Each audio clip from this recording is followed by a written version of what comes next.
For plebs, by plebs, dropping the Bitcoin only signal. Pleb Underground. Welcome everyone to the Pleb Underground.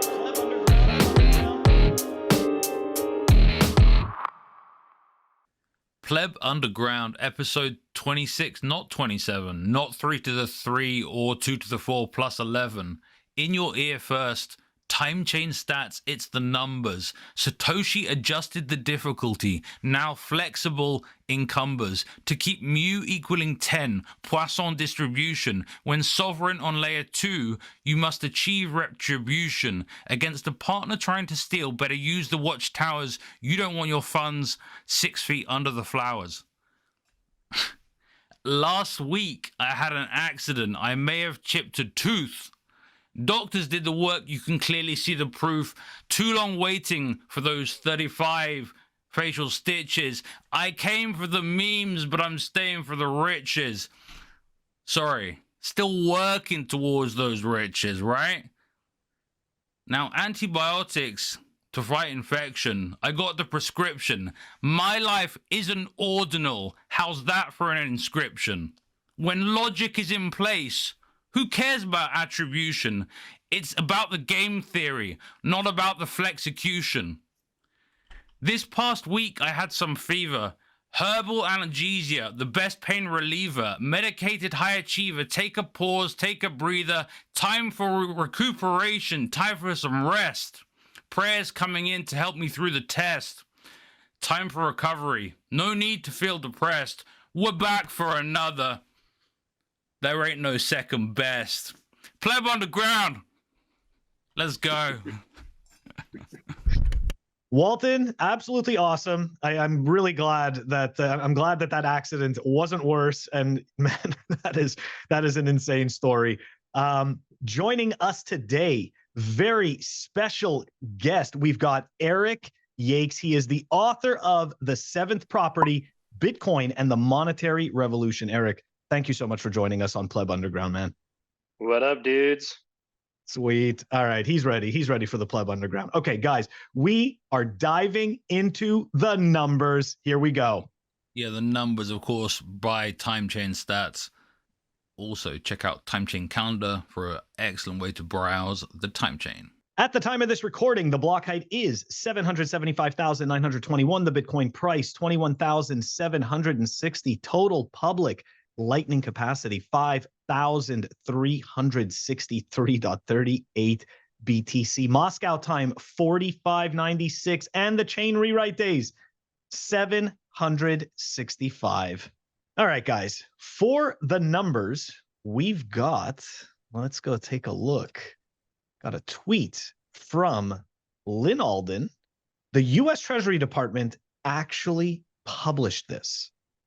Okay, and Eric, I don't know if you could see this, okay, but this, it says here, chart 2, the historical and current policy projections for debt held by the public, 1980 to 2096. Now, if I understood this chart correctly, because essentially along this axis, we've got debt held by the public as a percent of the GDP. Along here, we've got the years. Am I to understand that as a percent of the GDP, debt held by the public, is that real? Is that 400%? Does that make sense? Yeah. This is I honestly don't know what the fuck they were thinking when they published this, but yeah, that is real, which means that the interest expense is going to be quite a bit higher, and the GDP is not going to be able to pay for that. And I think that they're just using it to like posture how they want the public to be thinking about this. But yeah, it's absolutely absurd. It's absolutely impossible that we'd ever be able to get to these kind of proportions. So let me ask you this, right? Because when I look at charts like this, I say to myself, how do we possibly dig ourselves out of this mess? I mean, we're seeing right now what the US government is doing. And we know that it's like they're walking on eggshells with the interest rates. What do they have left? What can they try at this point? There's like, there's more technical stuff that they can do. They have little like short-term fixes, but there's no long-term considerations that will actually solve this problem. The fact is that they're between a hard place and a rock, and it's either the economy crashes and they lose some sort of monetary status, or we have Bitcoin take everything over. We're pretty much at that point, right? I have heard some talk, though. I have heard some talk of the trillion. I think it's the $1 trillion coin. Yeah. I mean, just for the sake of it, what is? I mean, first of all, in my mind, I just don't see who is going to accept this $1 trillion coin, and why would they accept it? I mean, do you even take it? I'll take it. You give it to me. I'll take it. Yeah, I'll take it, and I'll buy Bitcoin with it. Let's go. Who's gonna buy it? But let me ask you, like, Eric, what do you think the feasibility of that even is? I remember when this popped up during the last time. What was that? Yeah, that was last year. Yeah, they mentioned it a few times. Yeah, it was this whole thing. I actually got blocked by a few of the people on Twitter who were debating some of this stuff. But there's a few like major proponents that were trying to drive it. I think that guy Rohan Gray blocked me in some of the debates. He's just like a lawyer who knows how like the semantic language works within legal terms. And basically the idea is that like within the Constitution, there's certain rights and how, the government is able to implement coinage, but they're not actually enabled to create money. So like we can kind of make these little tweaks to like how that looks. And we say, well, if we can create coinage, then we could create this coin that's theoretically valued at some absurd amount. And therefore we can use that as a form of payment to pay off the Treasury's balance sheet with more debt. And it's just a way of really instantaneously creating debt without having to go through the Federal Reserve. And it just shows how screwed up this entire system is, the fact that people are even proposing that they want to like be pushing this type of a solution. And ultimately what that would be doing directly to how the money supply would function. It's screwing with numbers on a balance sheet, and it impacts people's lives. Monetary alchemy. Walton. Yeah. Walton, any thoughts on this before we move out of the numbers and into REKT? I mean, obviously it's utter nonsense, isn't it? Like, just kind of, it's all mirrors, right? At the end of like politics is, it's all politics, right? It's all convincing people that it's a good thing when actually, it's a good thing for a select few. It's nothing new. It's nothing, I mean, maybe this, $1 trillion coin is the new thing, but like at the end of the day, can you pull the chart up again, Phil? Do you mind? Oh yeah, no, absolutely. I mean, is this showing the debt against GDP? Can you zoom a little bit? It's debt. What's that? Debt as a percentage of GDP against time, right? Yeah. Okay. And so there's But you can see there's some inflection points, right? Like a key one being 2020, when it goes from being relatively flat to really taking off. Now, yeah, like what's happened over those past couple years? Oh, interesting. It's tough, huh? It's tough to figure out what's happened in those last couple of years. Yeah, lots of politics, huh? Would you suggest that the majority of the world's a majority of the US dollars were printed in that time? I mean, I learned today that not only does Bill Gates own the majority of farmland, he now owns the majority of seeds in America, as well as apparently making hundreds of millions of vaccines, and now supposedly thinking he's like the world's chief medical officer. And he's a programmer. He's a computer scientist. He's not a doctor. Like, yeah, but he's rich, man. Like people who have a lot of money, they want to do philanthropy, but ultimately it's just PR, like to offset all the terrible things that they do. Now, tax deductible offsetting of all the terrible things that you do. The world is not headed in a good direction with the Catalonians, thinking that they know how people should live their lives, and tell them how to live their lives, and if they don't comply, then just force it through manipulative advertising, government compliance, and ultimately violence. Like, it's disgusting. But hey, thank fuck for Bitcoin. Let's go. Yeah, exactly, right. And I just want to add one last thing before we wrap up the segment. I saw something today. I think fellow Bitcoiner Dick Whitman tweeted this out, and it mentioned something about Bill Gates explaining a term called climate innovation. All right, so get ready. This is the new He's round already of. talking about the next pandemic, right? Yeah, no, of course, no, dude. For this guy, man, he's trying to fast forward till he's king. He's just trying to hit fast forward. How can I speed this up so I'm number one a lot faster? Okay. Anyways, all right. We are moving on over to REKT.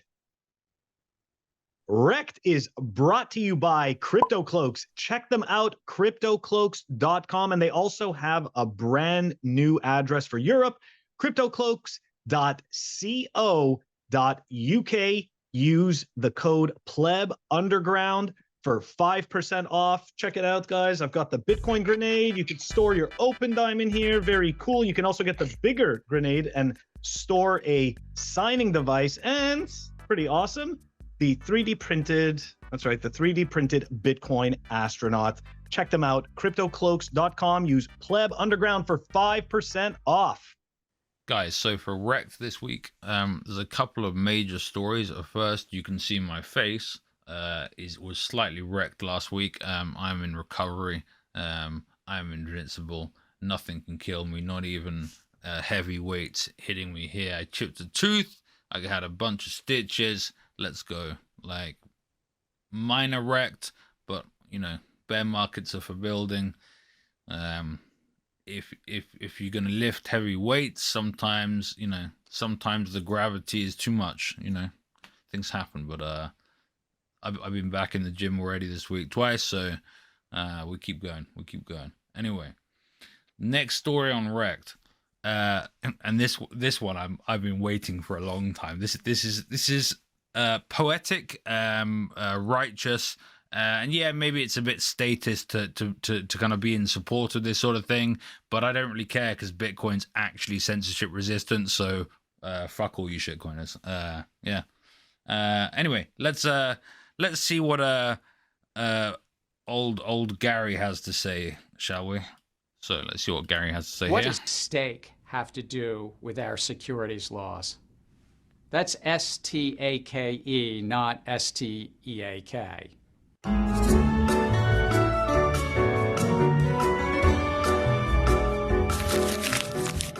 In the crypto markets, there are various ways to validate data stored on crypto ledgers called blockchains. And one of these ways is called staking. Investors lock up their tokens in escrow. No nonsense, Gary. No. There is one way to secure things, and that is through proof of work. If you do anything else, as clearly as now everyone else is doing, pretty much, then quite clearly, even more so, it is a security. And what Gary was talking about there was the staking of Ethereum and other shitcoins. Ethereum being the chief shitcoin, of course. On a variety of platforms, Coinbase, Kraken, etc. Kraken were the first to be charged. Coinbase soon after. Coinbase deciding that actually they're gonna try and hit back, and they're gonna fight the SEC over staking. Well, I don't imagine that's going to be very successful in any way, shape, or form, but they have to be seen to be trying, right? And Marty Bent asks the question of, well, when all of these exchanges are forced to stop staking ETH, what actually happens? Because you can't unstake ETH. So what happens, guys?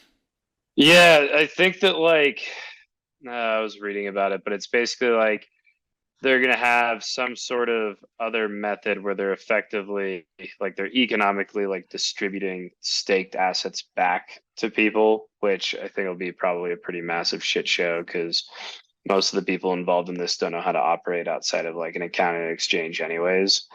But I'm not even positive about that. But like my general take on all of it is the SEC's bullshit. They have no idea what they're doing. People are getting defrauded. And the whole point of this, I think, is like private markets need to solve this from the ground up. We have to get Bitcoin into the hands of more people. We got to get education out there, and more people have to be aware of like what the fuck's actually going on and how big this is, and that they can't keep getting caught up in all this bullshit that's just going to be delaying the inevitable over the years.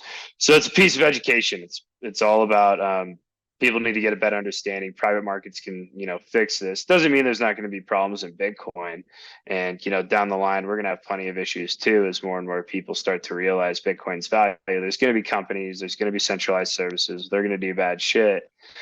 And not just the nature of free markets in general, but it's better than the SEC cobbling around and fucking things up and missing the biggest fraud in the industry.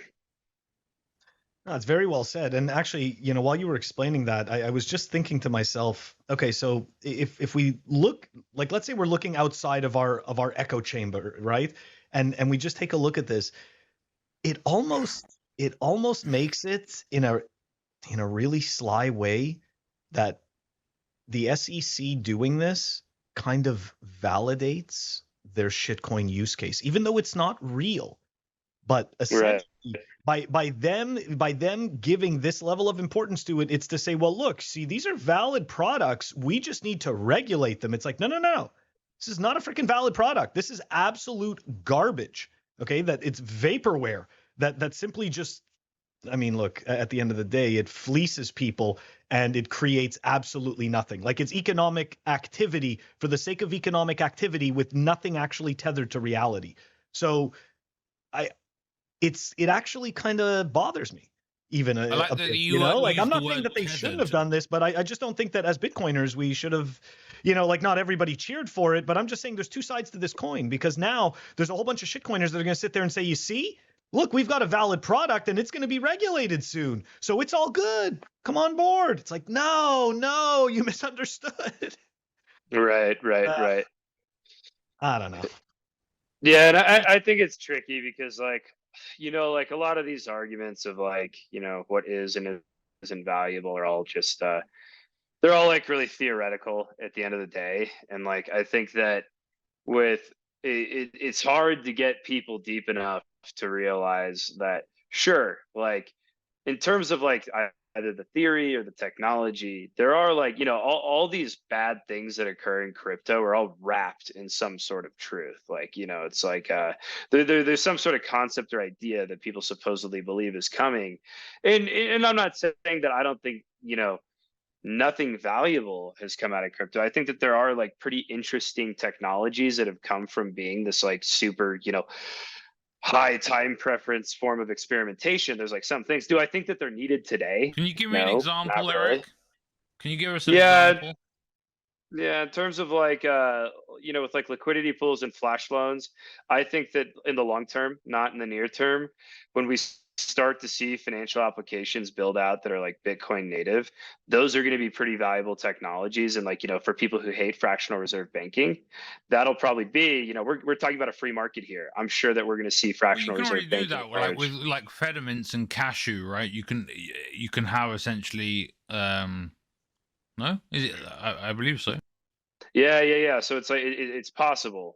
These are all like new concepts. We haven't seen like full-blown markets of liquidity build out on them yet. But the idea is like long term, you have the ability to run a fractional institution with this technology. And just like with Bitcoin, people can use the technology however they see fit. The question kind of becomes like, what's the market going to choose? And one of the key things is like fractional reserve banking typically exists and emerges in private markets because there's a lot of inefficiency that exists between like information transparency and how quickly capital can be moved around. So like innovations like flash loans will actually be pretty valuable in like keeping that kind of a system in check. Like if we assume a world where we have a bunch of Fediments all over the world and that's what people are using for like community custody, then what's going to keep that system in check from turning it into some sort of like fractional reserve system? And it's the ability for people to speculate against those. So if you have a federation that's basically like a bank, and it's like, okay, well, what prevents them from wanting to be fractional? Well, you could have some, like, think about it like a fund or a person or whoever it is. They might have a bunch of money and they'll say, I think that federated mint is not fully backed in Bitcoin, and I'm going to speculate on that. It would be really easy for them to go take out a flash loan and scale the liquidity of an entire pool and just short the shit out of that bank, and then put, like, basically they short it, they take out this big loan that allows them to, like, buy up a ton of eCash within that market, and then redeem it all at the federation to get their reserves out. And that would, like, put that fractional institution out of business, which I think is valuable, because, like, if technologies like that exist, that will be a really strong way of keeping a system like that in check.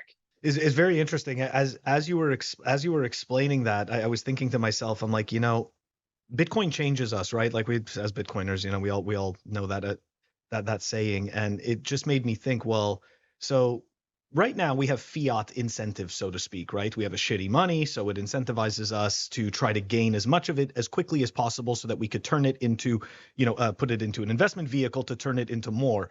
So, like, maybe not in the near term, but maybe in the far off Bitcoin future, the quality of the speculative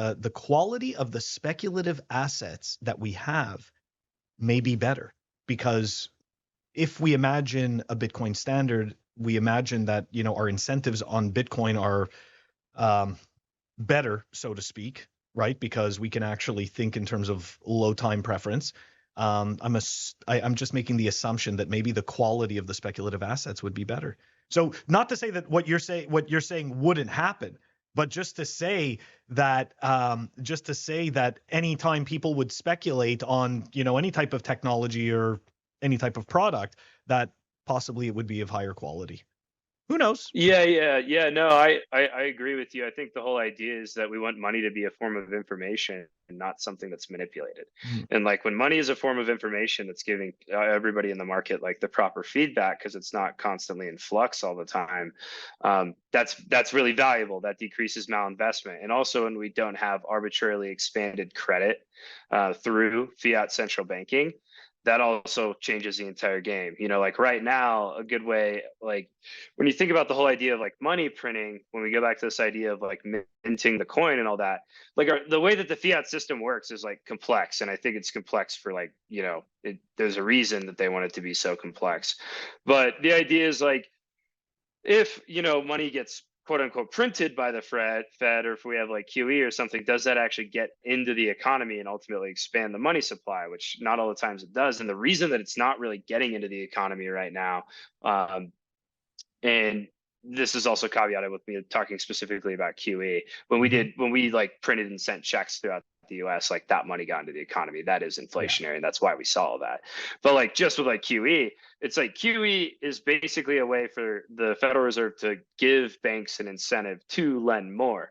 So by lowering interest rates and by constantly giving them more and more loanable amounts on their balance sheet, they've pretty much pushed lending to, like, the furthest extreme they can. So if you think about it, like, theoretically, like, there's some sort of, like, natural rate. If, like, the Federal Reserve was gone tomorrow, we had, like, private markets that are saying, like, okay, we want to make investments in people. Some of those investments are going to be just like, I might take my savings and go start a business, and I'm not even going to bring in investors. And then, it's an argument for hyper Bitcoinization, where people are just going to have a lot more wealth. A lot more people might just be financing things themselves. And then there's the idea, like, okay, well, I'm not going to go give somebody a loan, but I'm going to go make an equity investment into a company. And that's another form of investment. I think on a Bitcoin standard, that's going to be a much bigger proportion of the market. But there's still value in credit, because, like, if you're an entrepreneur and you say, I want to go start a business, I don't have enough money to start that business, I need to go bring in investors, then would you rather have somebody own your company that you start, or would you rather take on a loan that you can pay back and then own your company one day? So, like, as long as that exists, we're still going to have your investors are going to have more, like, assets themselves, and so, like, they're going to have Bitcoin to be investing, rather than the current system where the people who've got the money have got it cheap on credit, again, from someone from, like, it's about, like, who where the wealth is held, and in the future, in theory, a lot, I mean, we all believe here that a lot of Right, wealth right, is going to yeah. be held in Bitcoin, and so the people that have a lot of Bitcoin, I think are going to be the ones who start buying up the productive businesses. Only the productive businesses in the fiat world that are actually producing real value. None of this fiat nonsense. None of this like rent seeking. Like they're gonna try and, I think they're gonna try and, you know, really like improve the efficiency of businesses. I mean, yes, you see some fiat businesses like Amazon, I think, you know, provide a real like use, like, you know, the in terms of enabling the convenience for the consumer, like that, and that to some degree, convenience can be a useful thing, right? Saving yourself time is a big thing. Now, if you're not really saving a lot of time and you're not really saving money, then yeah, it's not. But things that can save you time, you should really like, they're useful technologies. Yeah. I Anyway, agree. like, you know, the point is there are some productive businesses. We're going to see that being transferred to Bitcoiners. And yeah, I think there's going to be a significant amount of equity in the world of those businesses. Right, exactly. So like credit's going to be a lot smaller too, which is another argument for like, will we even see like full scale fractional reserve systems? If you like imagine the world and you're like, how much of that is represented by Bitcoin versus credit in 100 years? If, you know, today it's all represented by credit, you know, money itself is credit. What proportion will that be on a Bitcoin standard? Maybe it's 10%, maybe it's 20%. I don't really know. But that might be so small that it doesn't even make sense to have like fractional reserve type systems anyways. It'll just be kind of like an afterthought, like an obscure type of financing that people use. But yeah, I'm trying to remember my original point I was getting at. I wonder if it changes the incentives in terms of the if on a Bitcoin standard, people can just work and save, and prices should be deflationary, and they don't need to do all these kind of financial games. Whereas at the moment, on an inflationary fiat currency, everyone has to do these financial games. Everyone has to take on additional risk just to try and save the same amount of value. Not even like to gain value. Like you have to take on additional risk unless you're buying Bitcoin to you know, to you have to go out in the markets, not because you're equipped to do so or you want to, but because you have to. And water.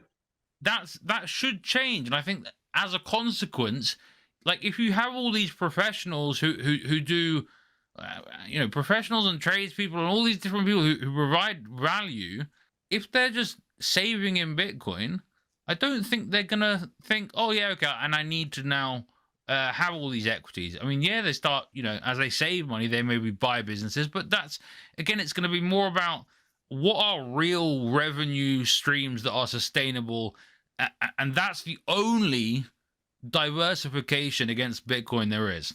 Yeah, it's gonna change the world of investment really significantly. We're gonna kill off a lot of bullshit investing that's going on today. We're gonna be investing in things that are actually valuable.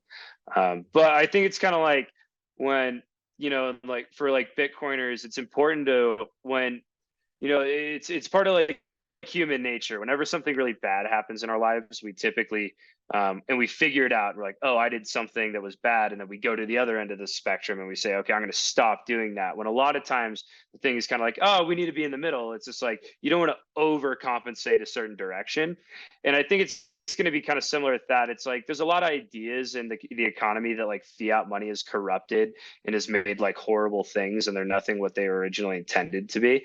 But there's still like valuable things that exist, and there's still valuable things that I think will continue to exist. And I think it's good for Bitcoiners to like keep that perspective of like, you know, Bitcoin's going to make everything just have the right incentives, and we don't have to throw everything out the window. There's going to be valuable businesses. There's going to be there's still going to be shit businesses too. Like that's the nature of a free market. Like bad shit happens because people are allowed to choose. And like that's the primary goal with everything, I think, is to make sure that we build a system where people are allowed to choose. And when people get into like, we're all going to have a different perspective of like what's valuable to me versus what's valuable to somebody else. I would never buy an NFT, but I will like adamantly support people who want to freely, throw their money into whatever shit they want to throw it into. If you want to go be a retard, welcome to Bitcoin. But we right. don't have to support your shit. Yeah. Briefly, before we move on to some very important Hopium, I'll share this, and it'll be in the links for the show. A little fuck up once again of fake Toshi. I will read it briefly for you here. In Craig's fantasy, the coins weren't even his, but they belonged to a trust for which other people were beneficiaries, including his second wife's minor children. If any of it were real, it would be completely reasonable for the court to appoint independent representation for the trust to look out for their interests and likely seek damages for Wright's grossly incompetent administration of the trust's assets. Not having actual backups, storing them on a network-attached computer, wiping the computers, failing to attempt to recover the data from a cloud storage where it would be undeleted with a button press for 30 days, keeping the assets as Bitcoin when he's been an outspoken critic, to say it lightly, of Bitcoin and the people he claims are entrusted with controlling it, etc. And indeed, if Bitcoin's reversibility is a fault, it's a fault that is created by Satoshi and advanced as an advantage by Satoshi. Fuck you, Craig Wright. Fuck you, Calvin Air. You guys are scum. Fuck off. Leave Hodlnaut alone. Fuck you. BSV. There's shit coins and then there's BSV. Fuck shit coins, but seriously, fuck BSV. That was REKT. It's a wrap. Up next, Phil. What do we have? We are moving on over to the Hopium. The Hopium is brought to you by Represent. Check them out, representltd.com. That's right. You've got Walton sporting the nice black sweater with the crest. I've got the hoodie with the Bitcoin branding. Great quality, great prices. And also, don't forget to use the PlebUnderground code for 10% off. representltd.com. Check them out. All right, guys. Hopium today, I think it's going to be pretty bullish. I mean, we try to make it relevant. Great tweet from Neil Jacobs on this day 8 years ago. This is why we always tell you to zoom out. Bitcoin is dying and will be remembered like Pogs. The Bitcoin price, $217.87. And listen, guys, Bitcoin's been dying since the first day it ever came out. Okay. It's been dying. It's been dying all the way up, right? Even right now, as we speak, Bitcoin's dying. Anyways, we all know that that's not really the truth.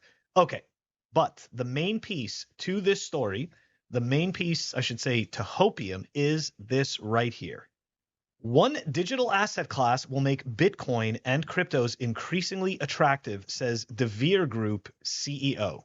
Financial advisory firm DeVere Group CEO Nigel Green says that the central bank digital currency, CBDC, will increase the popularity of cryptocurrencies.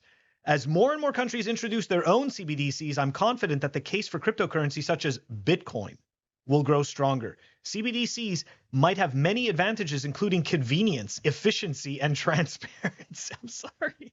It's only going to be transparent to the people that have access to see what's going on. Like you, it's not going to be transparent for you what's going on. But what they do not offer the user is privacy.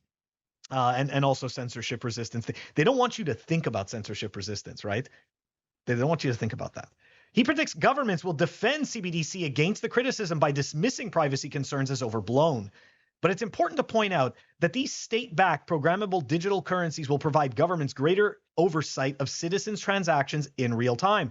They're going to be a game changer in the financial system, as they'll be able to track and trace every purchase and monitor every penny of the money that's being spent. Green's comments come after a recent press release from the United Kingdom's HM Treasury and the Bank of England that says they are investigating whether to issue a CBDC, and a decision could come, this is the funny part, could come within the decade. Okay? There was a good little interview with I can't remember her name now. I think she goes by Decentra Suze or something like this. But I think she's a main. You can look her up. She's on Twitter, but she's doing mainstream media interviews talking about how CBDCs are coming. No one knows about them. They should be scared as fuck, and the only way out is Bitcoin. And she said this very eloquently in an extended interview on UK television, on national television. I think the word's gonna hopefully get out more and more, but it fucking needs to. Like, and what's worse is that once again, affinity scams, the CBDC, they're calling it Britcoin. Of course, British coin, Britcoin, little cunts. Like, fuck you guys. Fuck, like, all of you. Like, go away. Leave us alone. Scale down the government and let everyone get on with their lives. That's right. All right, I'm going to wrap this story up so we can riff on this. A digital pound issued and backed by the Bank of England could be a new way to pay that's trusted, accessible, and easy to use. That's why we want to investigate what is possible first, whilst always making sure, and this is the key here, people, we protect financial stability. Okay? So they're giving us a financial timeline. Stability? When? What do you mean? You mean you don't feel like everything is financially stable right now? Is that what you're saying? No, it's got to be 400% debt to GDP, and then it'll stabilize. But you see, like, the 420. Isn't this just gaslighting, though? Isn't this just gaslighting? Like, doesn't it? Oh yeah, completely. Like, they're talking about maintaining financial stability. Like, really, really, what they're doing is maintaining their jobs. That's really what they're doing. I mean, at the end of the day. But I like that they said, I like the key there. They offer a timeline by the end of the decade. Okay? So in the next 7 years, they're going to scramble to put together Agenda 2030, World Economic Forum, Agenda 2030. Man, no way. Put that together. Like, isn't that insane? Like, don't you honestly feel like we're living in a psyop? All right, Eric. What are your thoughts on the CBDC being a good thing for Bitcoin? I mean, we always say everything is good for Bitcoin. Yeah. Well, I think, like, if they try to implement a rollout phase, that's when we're going to see, like, Bitcoiners really take off. Like, there's a lot of things that I've done that, I probably should be opting more into Bitcoin, but it just keeps my life, like, more practical. And, I'm just, like, waiting until Bitcoin gets larger. But, like, if there was a CBDC implementation, then I'm throwing all my wealth into Bitcoin tomorrow. And I think that, like, that will be the primary catalyst when we're looking at, like, final boss fight. It's probably going to come down to, like, hyper Bitcoinization starts once the CBDC rollout begins within the US. Yeah, like, once the people who actually have lots of assets realize they no longer have any control over their assets. Right. And they need to wake up. But, like, you could argue this, like, it's already true, right? You see, your people's bank accounts get shut, your credit card, like, you're not able to spend your money when you want to spend it. I mean, it's because it's not yours and it's not money. But anyway. Oh my gosh. As Eric, as you were explaining that, it just made me think, like, that's exactly it. Like, the CBDC, the CBDC will be a major catalyst. I mean, that could be the aha, that could be the thing that makes everybody realize what's been wrong with their money the whole time. Kind of like, and I hate to bring this up, but kind of like the same way that shitcoiners finally started to realize they were being grifted when ordinals and inscriptions came out. Because I love that we didn't even talk about that this whole episode. Like, I made a rhyme, but, like, we didn't talk about it. Like, yeah. Well, maybe we'll talk about that sometime soon, but yeah, we're good for now. No, we are. We're definitely good for now. Okay. So guys, look, that's the Hopium segment. We are gonna move on over to very quickly. We want to talk to Eric about his book. Eric, unfortunately, we don't have a lot of time. So tell us very quickly about the 7th property. Let's pull this thing up. Here we go. Yeah, so, like, I'm a finance guy, and oh sweet, we even got my own website there. Yeah, I got kind of a shit website, but makes it easy. Just buy it through Amazon. It'll be quicker if you just go there and search the name. Okay, if you want a good website, go see at 2140 Data. He's the guy that did time chain stats. That's a dope and website. He's building some good sites for lots of great, and actually starting to be some like bigger Bitcoin companies. Very, very competent web designer. TC as well, actually, is very good, doing some pretty cool stuff. But I don't think he has as much time. I think Ant, though, at 2140 Data is taking on some projects. So if you want a website done, that's the guy to go to. All right, Oh, so yeah. Eric, tell us about Yeah, the 30-second summary. I was a finance guy. I got into Bitcoin, and I was like, guys with my background needed like a really good book to get started. So it's like everything you need to know. I talk about history of money, how the banking system works, and like go into detail of like how money gets spread through the economy with the Fed, all the fucked up shit about the Fed, what it means like that our money's backed by debt. And that's like the first half of the book is just me going into all that and, you know, the history of how we even got to a central bank. You know, we had 4 other central banks that existed in the US before that. And once I get all that like really like defines here's like the big fucking problem that we need to fix, and then I get into Bitcoin. I wanted to go into it at a bit more technical level than most resources, kind of like a good medium between like buying a programming or mastering Bitcoin and spending a ton of time getting in the weeds around it.